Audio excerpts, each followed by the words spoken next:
Greetings fellow Octopathians, Octopath Traveler lore class is back in session. Today we are going to be discussing the most mature story in the entirety of Octopath Traveler, the story of Primrose Azelhart, the Dancer. And how can I say this story is so mature? It's because it includes the following things: revenge, betrayal, abuse, rape, multiple murders, human trafficking, psychological manipulation, brothels, whores, a mafia, a secret organization that's pulling the strings of certain events, but most importantly, the thing that holds Primrose together through it all, faith. So, it probably goes without saying that there's going to be a lot of Game of Thrones-esque activities going on during this story. So, I have to put a major disclaimer on this episode, which is this episode will contain mature content. If you're an adult watching this and you have children, you need to send them away right now. And if you're a child watching this with no adults around, well, you were warned. Are we good? Are the children out of the room?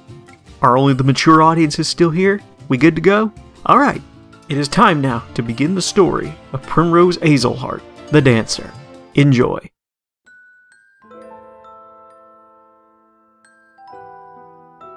Primrose's story begins in a very unique way, unlike all the other protagonists. Her story begins on the day of her birth. Primrose is born to the noble House of Azelhart, led by Lord Geoffrey and Lady Dahlia. House Azelhart is one of the most prestigious noble families of the Flatlands, and at the time of Primrose's birth, the Azelharts are the leaders of the city of Noblecourt, a tight-knit community of high-end noble families. Under the stewardship of the Azelharts, the citizens of Noblecourt have enjoyed a prosperous golden age with low crime rates and one of the best law and order systems in the entire realm. Even as Primrose is only minutes out of her mother's womb, Lord Geoffrey makes it very clear that one day, the stewardship of the family and the stewardship of Noblecourt will eventually fall in Primrose's hands. Primrose must grow up to be a strong woman, not only in the ways of the battlefield, but also in the ways of leadership. Fair, just, and compassionate, but strict if necessary. Lady Dahlia insists that they're asking very much of Primrose despite just being a newborn babe. However, Lord Geoffrey asserts that he knows that Primrose will rise to the occasion when the time comes. While the day of Primrose's birth is a happy day for both Lord Geoffrey and Lady Dahlia, it is not long afterwards that the first in a string of tragedies for House Azelhart take place. Lady Dahlia ends up passing away. Now, from the research that I've done, the game is not very clear about when Dahlia passed, or what the cause of death was. But if I had to give my best hypothesis of what it is, I surmise that she may have passed away in postpartum labor. But if anyone can find out more information on this, you are more than welcome to challenge me on it. But regardless, as the years pass, Primrose is already being groomed to be the new lady of House Azelhart. Geoffrey not only puts Primrose through learning the basic and rudimentary skills and knowledge that she needs to become the lady of the house, she's also put through rigorous combat training. Geoffrey's regimen is extremely strict. So strict to the point that it ends up causing a very young Primrose to break down on numerous occasions and run to the gardens to cry. However, one of these escapes to the garden ends up causing Primrose to meet a man who will end up changing her life later on. This man's name is Simeon, and he is the newly hired gardener's apprentice. He approaches Primrose, and he begins to question why she's crying in the garden all alone. She confides in Simeon, saying that her father is being too strict and too mean, despite her being so young. Simeon comforts Primrose by reciting a poem that he wrote, showing his penchant for creative writing. Primrose would then meet with Simeon multiple times after this encounter, where he would recite his newest pieces of work to her, from poems to songs to short stories, all of which she thoroughly enjoyed. Primrose ended up becoming more happy being around the family gardener than her own father, and would run to him for comfort after the strict day's regimen she would be put through. And this would go on, day in and day out, for many months. However, as Primrose tries to spend as much time carefree with Simeon as possible, Lord Geoffrey notices that Noblecourt is beginning to change, and for the worse. A new criminal organization has entered Noblecourt and has established an underground black market within the city. This organization is known as the Obsidians, and they participate in just about every underhanded business practice that you can think of. Human trafficking, assassinations, prostitution, you name it, they do it. Rather than letting Noblecourt eventually fall into the Obsidians' hands as they gain more power, he decides to launch a full investigation into their organization. However, he eventually stumbles upon information that he was best off not knowing. Geoffrey learns that the Obsidians have designs for the Gate of Finis and for what lies within, and it is here that he realizes his own life is now in jeopardy. Knowing that the Obsidians may now come for him, he summons Primrose to his side. He confides in Primrose that he's been too strict on her, and that when he's gone one day, she will need to find a cause that will bring her happiness. Then, in an unexpected display, Primrose shows off to her father where she's been learning how to dance, and that she has been practicing long and hard. Geoffrey is impressed at how graceful Primrose's dancing is, and asks for her to dance for him one more time so that he may engrave it in his mind forever. Primrose agrees, and she proceeds to dance again once more. And it is this very dance that brings Geoffrey some measure of closure, as tragedy will then end up striking shortly after. Not long after this, on a dark and stormy night, the Obsidians come for Geoffrey. However, the Obsidians that come are no common thugs. They are the Crows, the leaders of the Obsidians. As the Crows break into the Azelhart Manor, Geoffrey orders Primrose to hide as he goes to battle with the Crows. It takes the combined effort of all three Crows to finally bring Lord Geoffrey to his knees, and to prepare him for his execution. As the Crows prepare Geoffrey for death, Primrose scans over all three Crows and takes in defining features. One man with a crow tattoo on his left arm, one with a crow tattoo on his right, and one with a tattoo on his neck. As she engraves these images into her mind, the left hand of the crow accuses Lord Geoffrey of learning something that he shouldn't have, and that he must now be put to death for it, and then asks Geoffrey if he has any last words. Geoffrey responds that he only did as his convictions bade him to do, and that he is prepared to leave this world. As Geoffrey finishes his statement, the left hand of the crow strikes him down, and then the three crows leave the manor, and a now orphaned Primrose laments the death of her father, and then swears revenge on the men that killed him. With no family and a stigmatized home and the Obsidians beginning to take control of Noblecourt, Primrose in her loneliness is forced to flee her home. With nothing but the clothes on her back, a dagger left behind by her father, a thirst for revenge, and the mantra of her house, "Faith shall be your shield," the same faith that will carry her through in the years to come. As Primrose wanders the continent of Orstera for the next 10 years, she becomes a dancer, and travels from town to town, picking up numerous gigs where she can earn enough leaves to earn her way through life, all the while keeping her eyes and ears open for any information on her father's killers. Eventually, Primrose's travels bring her to Sunshade, the city of pleasures in the Sunlands. Primrose's purpose here is that she is following up on a tip that one of the crows often frequents Sunshade for a mysterious reason, and that if she waits around long enough, she will find him. So, as Primrose awaits for the crow to return to Sunshade, she finds herself in the employ of Helgenish, the local mob boss. In exchange for room and board, Primrose is responsible for putting on a nightly show at Helgenish's tavern for the entertainment of his patrons.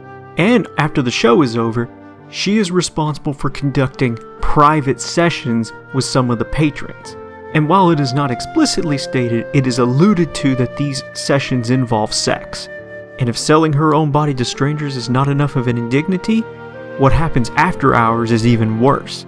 Helgenish is an extremely cruel man, especially to his dancers. He routinely abuses the dancers to keep them in line, and also takes them into his private quarters where he rapes them for his own pleasure, calling them his little kittens. However, despite suffering all of this indignity, Primrose carries on, hoping that one day the crow will eventually show his face in the tavern. And eventually, the day that Primrose hopes for arrives, and she begins her revenge. I have danced enough for you. This was the last night that I belonged to you. When Chapter 1 begins, it is just simply another day in Primrose's life under Helgenish's employ, with her and the other dancers preparing for another night of work at the tavern. However, on this night, Primrose finds herself staring off into space, and painfully recalling the night that her father was killed by the crows. However, as Primrose relives these painful memories, the other dancers look at her contemptuously, jealous of her prowess as a dancer, and for her being Helgenish's favorite. The other dancers break Primrose out of her trance and accuse her of being better than them, and being high and mighty.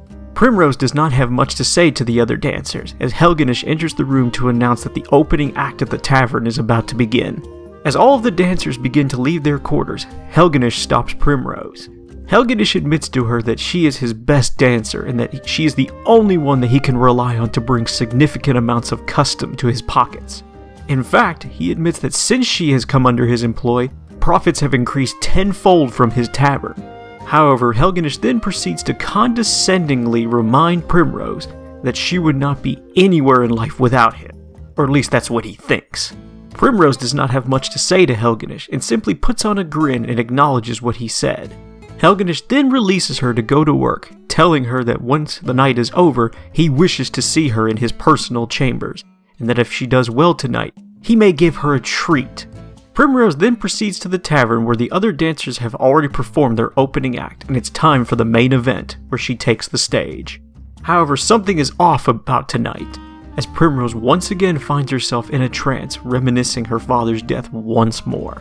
While in her trance, Primrose's body just subconsciously dances, and while Helgenish's patrons love the act, Helgenish knows that she's distracted, and that he will soon be confronting her about it. Primrose steps off the stage and returns to the dancers' quarters. As she walks in, she steps on a rose thorn that has been planted by the other girls. As Primrose examines her bleeding foot from the thorn and attempts to remove it, the other dancers then proceed to chide her and make fun of her misery. The only dancer who does not side with the rest of the girls is the dancer Yusufa, Primrose's only friend in this town. Yusufa criticizes the other dancers for their immaturity, and reminds them that their true enemy is Helgenish, who has no qualms about killing them and throwing them in the gutter the moment they no longer serve his purposes. Primrose thanks Yusufa for standing up for her, but tells her not to make any more enemies on her behalf. And then Helgenish enters the room. He orders all of the other dancers except Primrose to go collect their tips from the patrons, so that he can have a private conversation with her. He chastises Primrose for her lack of focus and being distracted as she was putting on the main event tonight. Primrose does admit that she was distracted, but lies and says that she was thinking back to the day that she met Helgenish. Helgenish is slightly flattered by Primrose's story, but still insists that she must atone for her lack of focus tonight. Helgenish promises to forgive Primrose if she manages to bring in enough custom for one night to cover a week's expenses, and she is then released to get to work. Primrose then immediately stumbles upon a rich gentleman in the town plaza, and seduces him into coming to the tavern to have a few drinks. As soon as Primrose brings the gentleman into the tavern, Helgenish notices the man's pockets are sufficiently deep, and so he decides to go easy on Primrose, but she is let go with the understanding that he will be watching her. As the night progresses, Primrose acts as a sort of waitress, and provides drinks to the patrons. However, as she's dealing with one of the clients, she notices a stranger at one of the nearby tables. Inspecting him, her heart begins to beat fast, as he bears the tattoo of a crow on his left arm. The first of the 3 crows that she has been tracking has finally revealed himself. As the crow leaves the tavern, Primrose attempts to give chase only to be intercepted by Helgenish. He immediately demands to know where she thinks she's going and tells her to get back to work. With her one window to catch the crow closing, Primrose is unsure as to what to do. Yusufa then approaches Primrose and wants to know what's going on. Primrose is reluctant to answer Yusufa's inquiries. However, Yusufa then says that she will cover for Primrose while she goes after the crow. Primrose is perplexed that Yusufa would help her in this matter, but Yusufa insists it's what friends do, and she can tell that this man is important to her. Primrose thanks Yusufa for her help, and then proceeds to jump out the second-story window of the tavern. Maneuvering through some back alleyways on the west side of Sunshade, she eventually stumbles upon a secret meeting occurring between Helgenish and the crow. It's revealed that Helgenish has a deal with the crows, and that they are running a human trafficking ring where Helgenish is providing women to the crows for purposes that are unknown at this time. The crow says that he saw one of the dancers in the tavern that he wished to have as his own, and he places an order with Helgenish to have her transported to a secret location provided on a map. Helgenish agrees to the deal, and the crow begins to escape the town through the Sunshade Catacombs, while Helgenish returns to the tavern. Primrose gives chase to the crow through the Sunshade Catacombs, fighting various monsters that are weak to the dark magic and the dagger that she possesses. Reaching the exit of the catacombs, Primrose emerges in the Sunshade Desert, where the crow has escaped, and Helgenish has a party waiting for her. When Helgenish returned to the tavern, he realized that Primrose is gone, so he tortured Yusufa to figure out where Primrose went. And for the ultimate act of displeasing him, he stabbed Yusufa in the chest, mortally wounding her, and throwing her off the cliffside. Primrose rushes to Yusufa's side to hear her last words, and they have a heartfelt moment together where Primrose admits that Yusufa was her best friend. Yusufa admits that she's so happy having heard Primrose admit to that, and then succumbs to her wounds. Helgenish then demonstrates his cruelty once more, saying that at least Yusufa's last performance had some life in it. Primrose then says that enough is enough, and that she has done dancing for Helgenish. Helgenish then accuses Primrose of being nothing more than a stupid whore, and that she would have died without him. Primrose then retorts that Helgenish was no more than a means to an end for her, and that she has always chosen where she dances and where she steps. Helgenish then becomes most displeased with Primrose's response, and then he orders his thugs to kill her. Primrose then enters battle against Helgenish and his minions. However, despite all of Helgenish's power and influence, he shows that he is nothing without his minions, and Primrose easily defeats him. Wounded in the sand, Helgenish pretends to be dying, and asks Primrose if she would dance one last time for him. Primrose then turns her back, supposedly in compliance to his wishes, and then he attempts to stab her in the back. But she sees through his feint, and quickly turns around and counters his attack, mortally wounding him. With Helgenish now dead, Primrose proceeds to loot his body and finds the map that the crow gave to him. The map provides directions to a secret drop-off point in the town of Stillsnow in the Frostlands far to the north. With a new lead on the crows, Primrose leaves the scorching sands of the desert behind her and begins her journey northward. Along the way, Primrose meets with the other 7 protagonists, who pledge their support and determination to her cause. And eventually, the whole party arrives at the town of Stillsnow in the Frostlands. He always told me to be true to my beliefs, to have faith in myself and never fail to carry out what I knew must be done. When Primrose and her party arrive in Stillsnow, Primrose realizes that she needs to start collecting information on the possible location of the crow that she's tracking. So, Primrose decides to do what she does best: find the local tavern and dance on the stage to loosen the lips of some of the men. After putting on her performance, she listens to the kind compliments of the men in the tavern, but none of their words give her any information as to what to do next. However, just as she believes she wasted her time, she notices a face from her past. The person in question is a woman named Arianna, a former maid under the service of House Azelhart 10 years ago. Primrose is delighted to see a familiar face and asks Arianna where she's been, as she did come searching for her after she fled Noblecourt years ago. However, as it turns out, Arianna's tale is a sad one, and she had to do unsavory things to make her way in life. Escorting Primrose to a house near the outskirts of Stillsnow, she reveals her current profession, that of a whore. The girls in the house work at a secret brothel known as the Obsidian Parlor, which is hidden away in the forests of Stillsnow. As for the map in Primrose's possession, it does not show the exact location of the Obsidian Parlor, but rather a pickup point for a carriage that comes nightly to pick up customers from Flamegrace and the whores from the house for their nightly services. Primrose then inquires if the man who's running the Obsidian Parlor has a crow tattoo on his left arm, and Arianna confirms that this is indeed the man. Convinced that the Obsidian Parlor is her next destination, Primrose insists that she needs to be on that carriage, tonight. Arianna agrees to help Primrose, and introduces her to Orin, the carriage driver. Orin is a strict man, and he's not supposed to allow anyone into the carriage that hasn't been pre-authorized. Despite this though, Primrose attempts to seduce Orin in order to convince him to let her on. However, this attempt at seduction ends in failure, and Arianna suggests that they go about this a different way. She informs Primrose that Orin owes some kind of debt to the local tavern keeper, and that perhaps she should speak with him. Primrose speaks with the tavern owner, and he speaks with Orin, calling in his debt to have Arianna and Primrose put on the carriage to be escorted to the Obsidian Parlor. Orin very reluctantly agrees, and tells Arianna and Primrose to board. In transit, Primrose ends up staring off into space once again, having a flashback of one of the days her father was training her in swordplay. During this training session, this is where Lord Geoffrey imparts the mantra of House Azelhart: "Faith shall be your shield," as well as gifting the family dagger to Primrose, telling her to keep both the dagger and her faith, always. Primrose then snaps out of her trance, and then shortly afterwards the carriage arrives at the entrance of the Obsidian Parlor. Outside the gates, Primrose then begins to reminisce on the history of House Azelhart. She speaks of her forebears centuries ago that dirtied their hands with inglorious deeds to gain the power that eventually House Azelhart would hold.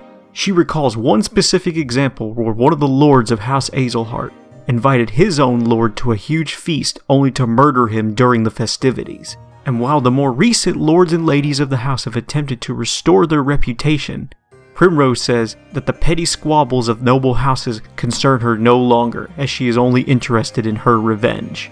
Arianna at first thinks to ask Primrose what she has faith in now, but stills her tongue and escorts Primrose to a secret path that lies just to the east of the parlor. Arianna explains that the path leads directly to the Master's chambers and that she will find her quarry there. And then Primrose proceeds into the cave, winding her way through the labyrinth within. Meanwhile though, at the Obsidian Parlor, the left hand of the crow is having a meeting with one of the priests of the Sacred Flame, Father Eshard. Father Eshard explains to the left hand that he once had a daughter who was ready to take another man's hand in marriage, but took her life in suicide after she was sullied by the son of a country lord. Refusing to bear the thought that his daughter is dead in the ground and the country lordling that is responsible for her death still roams free unpunished, he takes out a contract with the Obsidians to have him killed. The left hand accepts Father Eshard's contract, and as a gesture of good faith, gives one of his whores to Father Eshard that he may treat her like a daughter.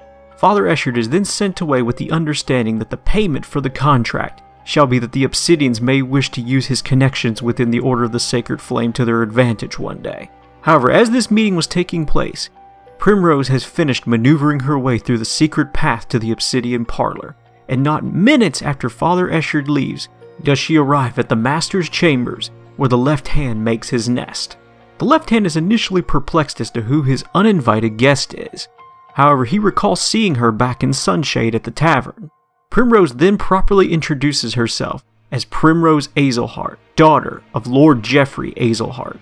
The left hand is then amused at how beautiful Primrose has grown to become and that she has come for revenge against him. However, he informs Primrose that she is not the first to come for revenge against him, and he believes that she will not be the last.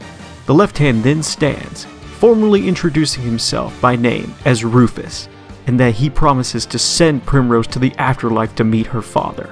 Primrose and her party then go to battle with Rufus and his associates. Preferring to fight with his fists, Rufus proves to be a formidable fighter, but he is no match for the superior combat skills of Primrose's party and is brought to his knees. Primrose then takes her dagger and plunges it through Rufus's breast, and as he is dying, he implores for Primrose to seek the truth back in her home of Noblecourt, where the second of the crows now resides. With her mission here complete, Primrose leaves the Obsidian Parlor and returns to Stillsnow to prepare for her journey to Noblecourt. Primrose stops to have one last conversation with Arianna, who thanks Primrose for releasing her from her life of indentured servitude as a whore. Arianna then asks Primrose the question she meant to ask earlier, which is, what does Primrose believe in now? And Primrose tells Arianna that she believes in her mission to kill the crows and avenge her father. Arianna is initially saddened to hear this from Primrose, but she knows that deep down, House Azelhart and Lord Geoffrey deserve to be avenged, and she allows Primrose to go on her way to make the journey back home. Oh, I'm sorry. I heard that you were looking around for my friend here. After many days of travel, from the frigid wastes of the north, back to the eastern sections of Orstera to the flatlands, does Primrose's party arrive in Noblecourt. Walking into the city, Primrose notices that the extensive law and order system that Lord Geoffrey had installed has come completely undone over the last 10 years. Murderers are now allowed to run around in Noblecourt with impunity as the city guards refuse to do anything, and any criticism of the Obsidians is now met with a swift death. Primrose is appalled that Noblecourt has devolved into this state. However, she remains true to her mission and turns a blind eye to the city guards' activities. On her way to the eastern side of the city to revisit the old Azelhart Manor, she runs into a familiar face once again, and it is a face that brings great joy to her heart. It's Simeon. Primrose asks Simeon where he's been this entire time, and he admits that, much like she did after Lord Geoffrey died, he left Noblecourt as well. He journeyed across the realm, honing his skills as a creative writer, and is now a playwright at the Everhold Theatre. The two then take quite a bit of time reminiscing with each other about her childhood, and the times that Simeon would write poems and songs for her, and the numerous hours they would spend together in the gardener's quarters or in the gardens themselves. And then, for old time's sake, Simeon recites one of his poems to Primrose. After such a harsh journey over the last 10 years and all of the indignities she had to suffer, for the first time in a long time, Primrose finds herself finally able to find some measure of calm and peace in her mind and heart. As Simeon finishes his poem, he tells Primrose that he will remain in Noblecourt for a little while longer, and if there's anything that she need only come and find him.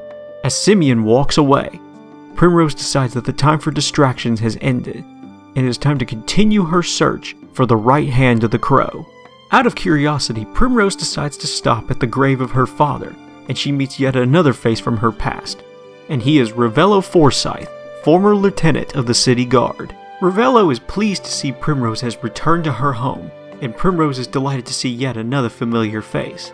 However, the conversation quickly turns serious as Revello questions why Primrose has returned, and Primrose admits that she is investigating her father's death and seeking out the men responsible. Primrose then inquires of Revello if he knows any information as to where the right hand of the crow is. Revello responds that the mission that she is currently on could end up endangering her life, but he invites her back to his home to share what he knows. Having their discussion over a cup of tea, Revello explains that back when Lord Geoffrey was still alive, both he and Captain Albus of the city guard maintained law and order strictly throughout the city. However, the moment Lord Geoffrey died, the Obsidians began their takeover, and Captain Albus mysteriously disappeared and was presumed dead. Revello and a contingent of his other fellow city guardsmen attempted to continue Lord Geoffrey's investigation into the Obsidians to see if there was any way they could stop them from gaining more control over the city. However, one by one, the old guardsmen were picked off and replaced with men loyal to the Obsidians, until Revello was the only one left and he was forced into retirement. Fearing for his own safety and that of his family's, he ceased his investigation into the Obsidians and has been forced to watch on the sidelines as Noblecourt has fallen into decay. However, Revello reveals to Primrose that he has reason to believe that the mansion next door to Azelhart Manor may be the headquarters of the local branch of the Obsidians, and that the right hand of the crow might be there. Revello agrees to escort Primrose to the Obsidian Manse, where he hopes that her actions within will restore law and order to Noblecourt, and that they may finally get some answers about Lord Geoffrey's death. As Primrose and Revello enter the Obsidian Manse, word of their intrusion reaches the right hand of the crow, and he announces that he will be prepared for them, and that the leader of the crows is preparing a trap of his own. Primrose fights her way through many Obsidian associates that are barring her way to the Lord's chambers. Eventually though, Primrose, her party, and Revello come face to face with the right hand himself. You're a stubborn one, aren't you? Like father, like daughter. So you were the one who clipped the left wing. And you are the right. As the right-hand man turns to acknowledge his guests, Revello instantly recognizes the man as Captain Albus. Revello then realizes that Albus must have been the man that sold out Lord Geoffrey 10 years ago. Albus congratulates Primrose on dealing significant damage to the Obsidians by killing Rufus. Albus then explains that Rufus was responsible for maintaining the Obsidians' network of allies and friends, while Albus was responsible for bringing in all of the money and power. With their operations now disrupted, Albus decides it's time to punish Primrose for her interference, and promises, much like Rufus did, to kill her and send her to her father's side. Albus then draws his weapons and attacks Primrose and her party. Albus is an extremely formidable adversary, demonstrating his combat prowess that originally earned him the title of Captain of the City Guards. However, Primrose and her party's combined powers overcome Albus, and he falls victim, much as Rufus did, to Primrose's dagger. Albus dies instantly, not even being left with the courtesy of giving his last words. There is now only one man left for Primrose to hunt down, the man with the crow tattoo on his neck, the mastermind, Just as Revello leaves the room and Primrose is about to exit the Lord's chambers, Simeon makes a sudden appearance from the shadows. Primrose does little to question Simeon's sudden appearance and moves forward to embrace him. However, just as she does, she finds a knife in her gut. Simeon has betrayed her, and as she falls to her knees, she undrapes the cloth around Simeon's neck, revealing the tattoo of a crow. Simeon is the final man that she seeks. As Primrose is bleeding out from her wound, Simeon puts on a dramatic performance, ridiculing her over her newest tragedy. Bravo! Oh, bravo, Lady Primrose! I knew you had it in you. That was a virtuoso performance, my love. The audience gasps. At long last, she tracks down the villain she's been hunting all these years, only to find out it is her one true love. Look at the tears she weeps, the blood she spills, and pity her. Oh, the tragedy! It moves me to the depths of my soul!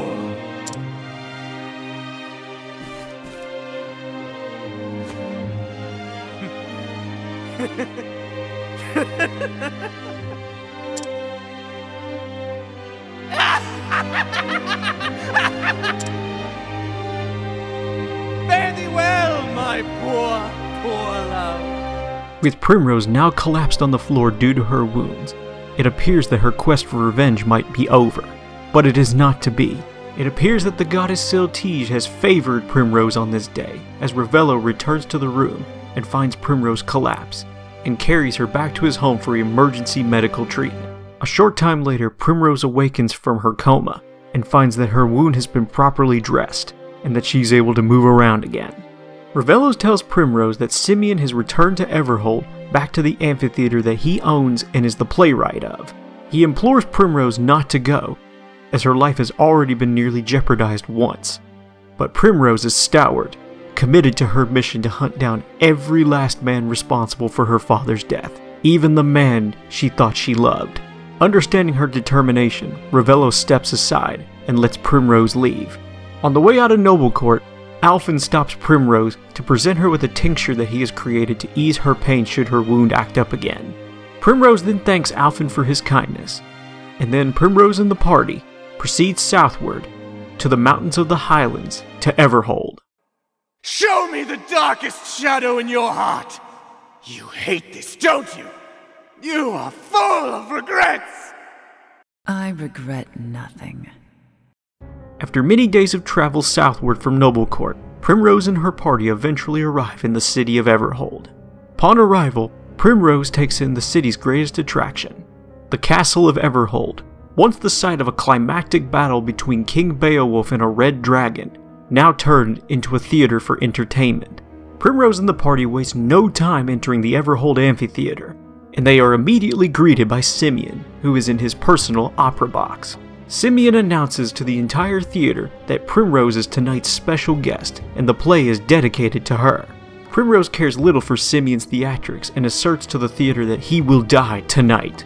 Simeon continues to play up the drama of the situation, claiming that Primrose's words wound him so. But nevertheless, he hopes that she shall enjoy the show, and then the play begins. As the curtain rises and the opening act of the play, plays out, Primrose notices it's a parody of her own life and her tragedies. Disgusted at the mockery unfolding right in front of her, Primrose resolves to work her way backstage and up to Simeon's opera box to put an end to this vile show. As Primrose and her party fight their way up the amphitheater, the play continues on, uninterrupted. Just as Primrose and the party arrive in Simeon's opera box, the final act on stage is about to begin.